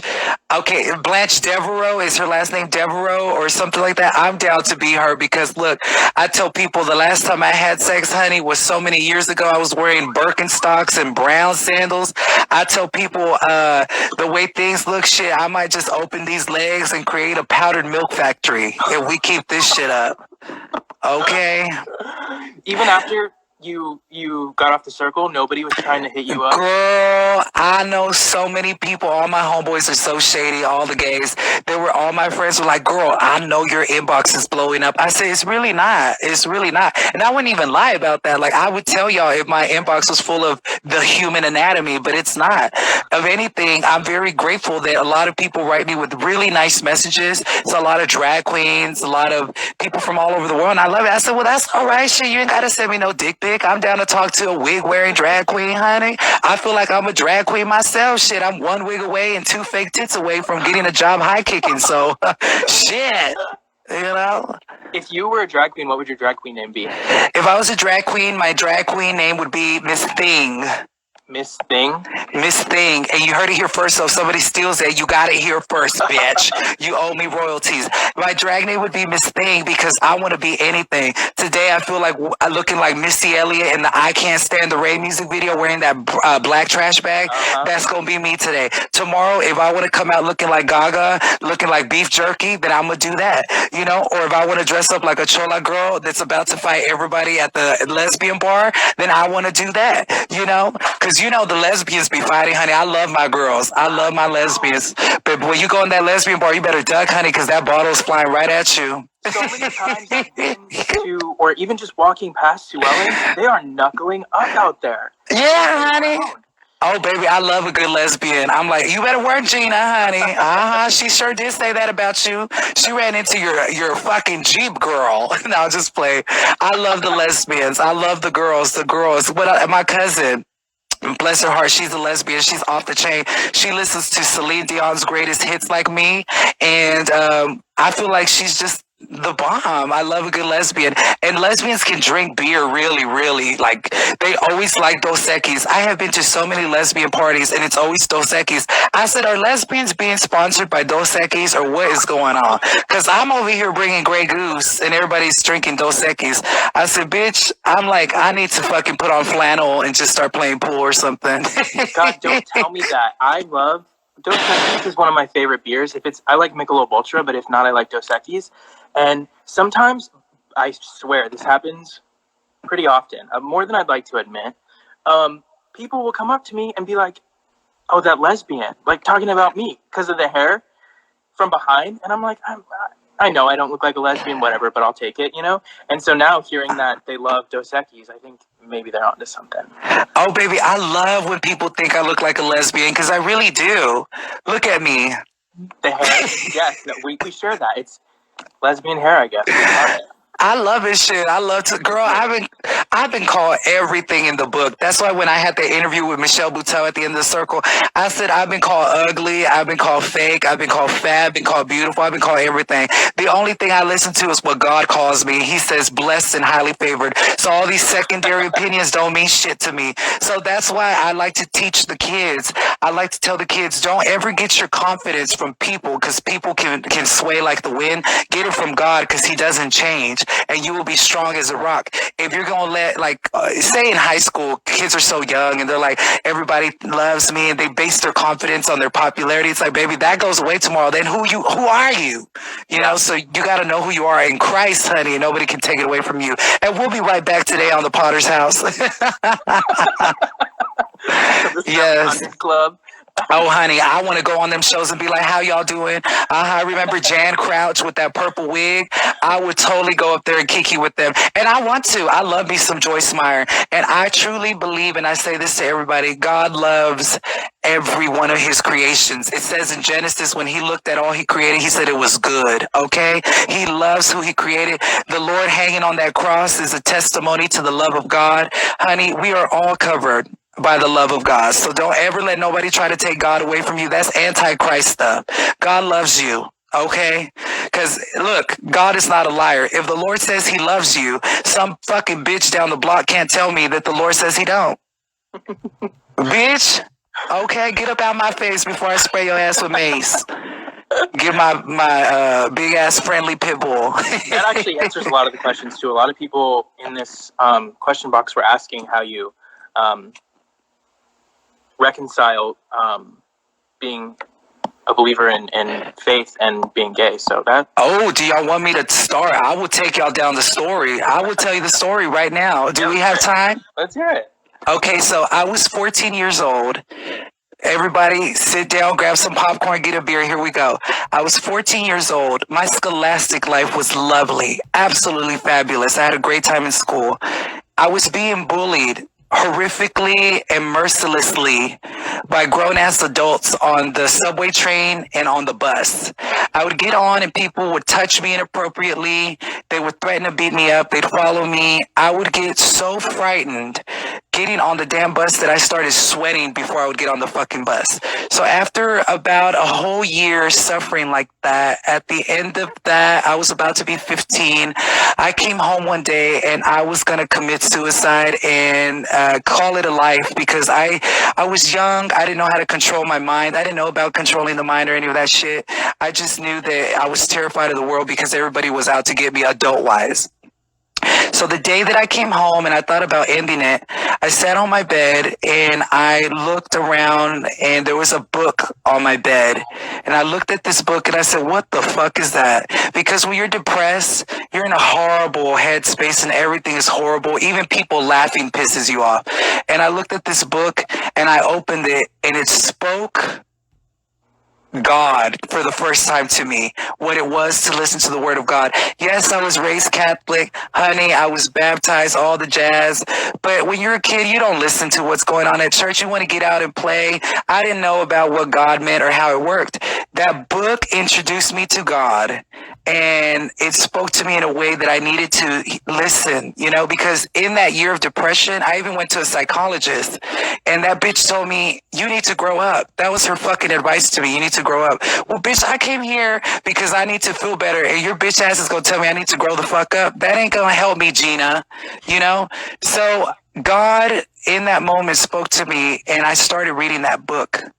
And I started immersing myself in that book, and little by little, I started getting hopeful and starting to get fed with something that I had never been feeling before. There's Bible verses that said and still say that God is always with you, that he's right here with us. And I remember one day I was at the bus stop. Of course, I was sweating with anxiety, fearful about what would happen. And I said, God, you say that you're going to help me. Please, on this day, don't let nobody make fun of me. And for the first time, no motherfucker on that ghetto ass bus did. And I remember looking around thinking, ooh, Twilight Zone shit. Okay, so now look, let me just put it into clearly for everybody. When you first start learning about God, the devil's going to try to pop up in many ways to try to stop your healing process and journey. So one day, I'm now reading this book. I'm starting to learn what it is to believe in God. I'm applying Bible verses to the areas of my mental life that need help. I was walking through downtown and the devil started telling me that everything I was believing in was Santa Claus, it's fake, it's not real. And I started listening to the negative thoughts and I got lost in my thoughts that I almost slammed into a fucking pole. When I looked up and I said, oh my God, I almost slammed into a pole. There was a big sticker on the damn pole that said, trust me. Boom, like right in my face. And I said, oh, it's talking to me. Well, many other signs and things have happened in my life, but I started changing. God really does change you. The way you start reading the word of God, you start trusting in what he's telling you, that nobody's going to fuck with you. Sorry, Lord, I don't mean to say it like that, but y'all know that no one's going to harm you. No one's going to hurt you. God protects you. He's with you. He helps you in every detail of your life. And I started changing. The depression started going away. The anxiety started going away. And everything I've ever wanted to do or have aspired to do, God has manifested it in my life. Nobody can tell me there is no God. Who created the earth? Nobody knows that answer. That got to be something bigger than us. What is life? If you look at humans, we're like fucking steaks. We're like bones and meat. Yet there's a voice in our head. An internal dialogue. You can visualize, you can see, you can speak, you can hear. How the fuck do you make a piece of meat have a voice in it? You know what I'm saying? Yeah. The damn tree outside is just as alive as you and me. And so other things that make me really believe in God is when you look out into the universe, there's laws of physics out there that we can see. You know, you can see the laws of physics taking place and working.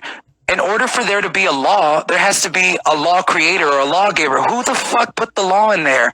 Or how does sperm touch a little egg and just the combustion creates a human being? Who the fuck put the info in DNA? Info doesn't just come from nowhere. Nothing comes from nothing. Something has to create it. Even an accident is caused by something. I tripped. Well, shit, the stick that I ran into made me trip. An accident is caused by something. There's more to all this than what we see. And I think it's very clear and evident, but we make it more difficult. So yeah, many years of practicing the faith, God saved me from depression, suicide, and all that. And that's how I know that God loves gay people, because, don't make me cry, y'all. Y'all go, you see, I'm starting to feel it. No. If God saved me that day, oh my God, that's proof positive he loves gay people. So don't let nobody take Jesus away from you. Fuck them. Okay. See, look, I get emotional. Yeah, I get emotional because I remember how dark those thoughts were and how the devil tried to get me, but he didn't get me, and look at me now. Yes. Well, good. And I remember too on the circle that you being so open about your faith kind of like won you praise among the other people. They thought that was cool that you were so open about that. So well, we need that. I think God works in mysterious ways, and I feel like he made me loud, like I said earlier. And I think if this is spreading his word and getting people to know who he is in a different way, because all our lives, so many of us have been told, you're going to hell, motherfucker. No, bitch, you're going to hell, bitch. Get out of my face. God is love, and anybody that comes that is not love, that's not of God. It even says that in the Bible. If you can speak about God and you can have visions and all kinds of stuff, but if you don't have love, then you don't have nothing at all. It says that in the Bible. Love covers a multitude of sins. Love is everything. It says that. So God does love you. God loves everyone, and the door is there. Just knock and open it and immerse yourself. Some people are like, oh, I pray to God, and nothing happens. There's more to how God works than just praying. It's learning how to think too. He's giving you a new life because what he's doing is replacing you with him. If you read the Bible, most of it is talking about what God is going to do for you, not what you're going to do for yourself. It's like, today I will protect you, he says. Not Chris is going to protect himself. And you see, I've noticed that a lot of times anxiety and pride comes from the I. What am I going to do? Or the world falls on your shoulders. I. But if you notice, God says, not you, me. God will get you through. I will help you. There is no harm because I protect you. He's letting go of the ego and replacing it with him. And that's, I think, why he calls it resting in him, because you let him take over your life. Surrender, honey, and just let him do it, because no matter how much we worry, we cannot control shit. Well, can't control shit. If you just joined us, we're in the middle of Pastor Sapphire's sermon. That's interesting though, because I think a lot of people are surprised to meet and talk with people who are in the LGBTQ community who are of faith. So that I was curious about that too when I was watching how that came to be. So that's a really beautiful story of how you found your faith. Yes, and I want to recommend some books to people very quickly, because I know for a lot of people they say that it's really hard to read the Bible, but I think if you're reading a translation that's a little outdated, a lot of people, because of tradition, have the King James version. Thou, thy, thou. Baby, this ain't the Middle Ages. Why are we reading that? Go get you the Bible. It's called the Amplified Version, or the ESV, the English Standard Version. And it's giving you the Bible in plain English translation. God says, blah, blah, blah, blah, blah. And you apply it to your life and you keep it moving. If you try to read the King James, what? I feel like we're watching Elizabeth on Netflix. What? Get you the English Standard Version. It's so easy to read, and you're going to be like, oh, honey, there's some very profound Bible verses. Like, for example, one of them says, you didn't choose me, I chose you. So when I say I found God, maybe I didn't find God. God came to me at 14 because it was the time to discover what this is. And somebody in another interview said, Chris, it's so weird how it's opposite for you. Most people run away from God and you run to him. And I'm like, oh yeah, you got to. Life makes no sense without God. Then everything's just an accident. We're all just running around, bumping into each other, doing whatever the fuck we want. But with God, there's reason to everything. It makes a lot of sense, but. Okay, all right. I told you I could do it, honey. I could sit here for hours. Hours. Let me check in on the questions. They're going crazy.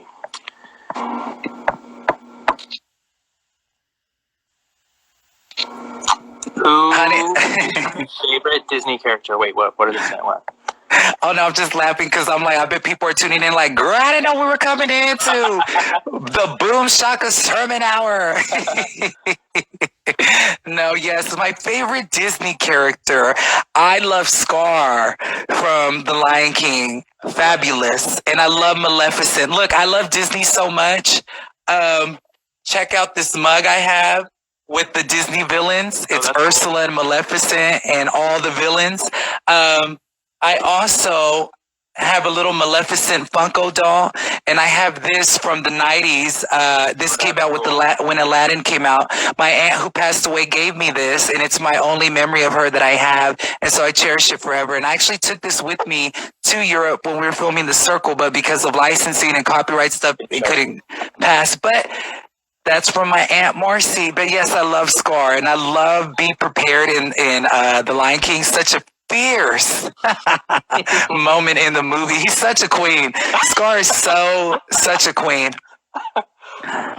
Let's see what else I got here. Here's an interesting one. Mac or Sephora? You have a preference? I actually love both. I love both, and I'm not trying to be Mr. Rogers. I actually like both because some things you can get only at Mac and some things you can get at Sephora. Like at Sephora, you can find all different kinds of lines, and shameless plug, at Sephora, you can buy my homegirl Alyssa Edwards' Anastasia Beverly Hills palette. It's really good. I'm not just saying that because it's my homegirl. It's actually really good, and I wear it. You can see on The Circle that I was wearing it because it's actually really good. And I'm actually wearing it right now. Look at that brow bone highlight and the highlight in my eye, and the crease is so nice and tan. Anastasia Beverly Hills, Alyssa Edwards. Co-sign. Yes, honey, yes. Let's see what else.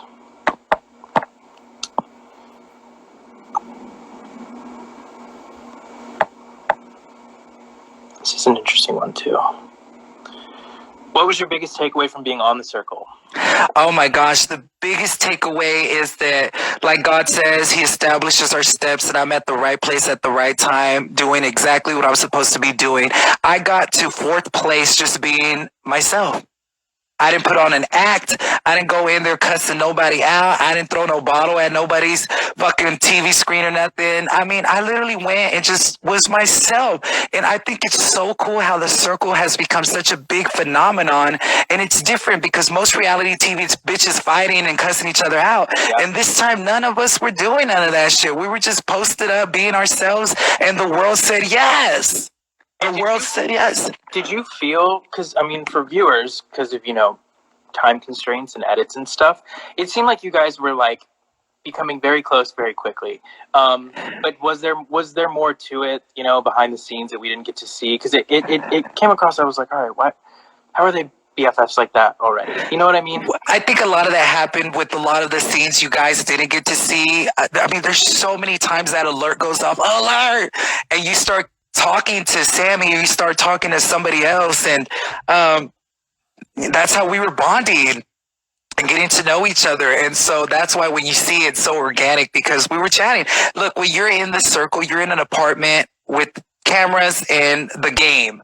It's psychological. So when that bitch goes off and it says alert, that's for real. And you start playing this psychological game, and you're talking to, whether it's a catfish or a real person, you don't know.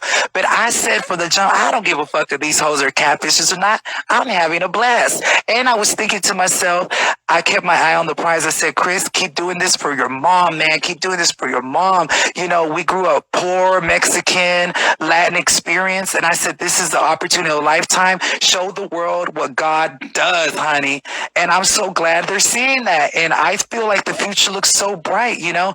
And I hope that these big dreams I do have, like I would love to have my own hot sauce line. I want to have the almighty fucking hot sauce. I'm so tired. I'm so tired of these weak hot sauces that you use. And it's like, Do you like Hot Ones? Have you ever watched Hot Ones on YouTube? oh my gosh, can I tell you, they tweeted me a few weeks ago because the conversation had come up. I want to go on Hot Ones. I feel like I can go through all them hot wings and y'all ain't gonna see me sweat. So I want my own hot sauce. Oh, we got to. Everybody go on Twitter right now and tag Hot Ones and say we need Chris Sapphire right now. And I want to go be on that show. And I want to be on the internet YouTube one, the old school one. I know they got a new one. I'll do the new one too. But I want to do the old school one because I want to sit down like I am with you and eat hot wings and all this hot shit. But that's a dream of mine. And I also want to have my own makeup line. I dream of having that because I used to have bad acne. And I want to create a makeup line that's healthy for, you know, people of all skin types. That really works. You know, a lot of makeup lines say, oh, this won't break you out. Next, you know, you got the almighty zit. Like, right. I want it to be healthy for people and good shit, colorful, fun stuff. And I got many other dreams, you know, but God willing, honey. You on Hot Ones. That would be fucking hilarious. You're already you say what comes to mind. I can only imagine what eating hot wings would do to you. Oh, honey, I love hot sauce, but I think that day that happens, I will cry. Like, I will cry because it is such a big passion of mine, spicy food. I make salsa here at home and I make it with love. And when I take that first chip and I eat it, I just get like, yes. People ask me if an asteroid was going to hit the earth and we're all about to die, what's the last thing I want to eat? It'd be chips and salsa or chicken fried steak with mashed potatoes, gravy, macaroni. And I'd want to drink the almighty fucking bottle, just start guzzling and then peace out. Because Lord, here I come. If you had a hot sauce, what would you name it? Oh, honey, hello, Chris Sapphire. Oh, that's perfect. Chris Sapphire sauce. My last name is Spicer, and everybody calls me Spicy for short. So I thought before, too, like, I'm an idiot for not trying to capitalize on that with a hot sauce. Oh, love, I love that last name. No, yes, you know, it's so funny. I was going to start talking about my stage name, but that's for another day. All right. I'll tell y'all. So, no, Chris Sapphire is not my real name. It's a stage name that I've had for so many years. It started back in like 2007, and it just stuck. It stuck. I used it when I was doing makeup. My teachers would call me that. My friends. When I turned 18 and started going to the clubs, I introduced myself as that because everybody just knew me as Sapphire, Chris Sapphire. And when I started doing radio and then the morning news, it just stuck. That's the name that I would use doing that. And there's no turning back now. There is no turning back. So I feel like God made that happen too. A little twist of God's great humor. That now I'm Chris Sapphire. And it sounds like a drag name. It does sound like a drag name. I was going to say that. It does. It sounds like a drag name or a stripper. And so I love it. It fits my gay ass so well. It is very like opulent. Chris Sapphire. Royalty to it. It's funny because on the circle one, I'm like, I'm Chris Sapphire. I got that purple jacket just looking all extra. Yeah. Favorite restaurants or bar in Dallas? My favorite restaurants, one of them is in Oak Cliff called El Tapatio El Rincon on Jefferson. And another one is called Campusanos on Oaklawn Avenue in Dallas, Texas. I love Campusanos, and I pray to God they open back up after the quarantine. And there is a brand new restaurant in downtown Dallas at Clyde Warren Park. It's called Miriam's. If y'all live in Dallas, baby, they're doing takeout orders right now. Miriam's is so good. Tell them I sent you, honey. Oh, it is so delicious there. Delicious. Are there any bars you like that are not on the Strip in Oakland? Yes, in Deep Ellum, I love going to Punk Society. Thank you to all the nice people there. They're so sweet, and I love, God, what is that bar called? It's a 2-story bar. It's real packed on Sundays. It's across the street. Not Woodson, it's by Vidora. I love that restaurant too. Vidora's in Deep Ellum. It starts with an E. I think it starts with an E. 2-story. It's a bar in Dallas in Deep Ellum. It's so badass. I love it. Love it. But I do like Punk Society, and I love that other bar. I just can't think of the name. Stir. Thank you. It's called Stir. I don't know why I said it starts with an E. Stir. Stir. Thank you. I like Stir. Thank you. Yes. Stir, and I know that's like a hot spot, but I've never been to Stir actually. Well, between you and I just want to take the time right now while everyone's here to say thank you to all the straight people. And I say that because before the circle, I spent all my time just in the neighborhood, living my own life, having fun. And I just think that because of the circle, so many straight people got to see what I do and stuff, and they've all been so nice. When I go to straight bars in Dallas, the people stop me. They want pictures. The girls come and they're so happy and they're screaming, and I'm like, look at all these straight people being so kind to my crazy ass. It's just so amazing. Thank you, God, that we've reached these points where the mind has opened for so many different lifestyles. I'm like, thank you, God. Because, the journey I've been on, from people trying to jump me on a bus to now, I love when the thug straight guys come up to me. They're like, say, bro, my wife loves you. Can I get a photo with you, bro? Yeah. And I'm like, ooh, look at these thug guys. Ooh, child, hi. But no, thank you to the straight community, and I hope everybody comes to Gay Pride and celebrate with us, honey. Let's all get loud like J-Lo. Okay, well, I think we've covered so much here. Right, how long have we been on this? 3 hours? In total, it has to be, at least, right? 3 or 4 going lives with technical difficulties, but hey, we made it work, huh? I want to say thank you. You've been a great interviewer. I want to say thank you because I've never done a 3-hour live. Never. Really? Most of my interviews, they've never been 3 hours. So, honey, y'all just watch Titanic with us. I'm for sure Jack and your Rose, I think. Oh, I love it. Well, I love the steamy sex they had in that old car, honey. And then her big ass hand hits the window, or somebody's hand hits it. Imagine us in Titanic just heard, oh, baby, ow, my back hurt. On the end of this ship, like, if I'm a bird, you're a bird, or whatever the hell it is. Oh, no, if you and I were in Titanic, I'm like, bitch, you better scoot over that little makeshift raft. I'm not going to fucking freeze to death, bitch. I fit right there with your, stangy ass. Well, this has been so much fun. Thank you for going live with us, and we should do this again. I saw so many people in the comments saying that we should make this a regular thing, so we got to talk. Well, honey, feel free. I'm always down when I got time. And I want to say to everybody that's watching, thank y'all so much for your love and support. I wish we could take a moment to just say hi to everybody in the comments, but thank y'all so much. God bless y'all, and keep the faith. And remember, this too shall pass. Coronavirus will go away. And next thing you know, all of our crazy asses will be out somewhere throwing our heads back, fucking getting loud. But remember, God is good in the hood. Stay safe and stay home. Yes, thank you, everybody. Thank you, honey. You stay safe, and we'll chat later. Bye, everyone. Bye. Mwah.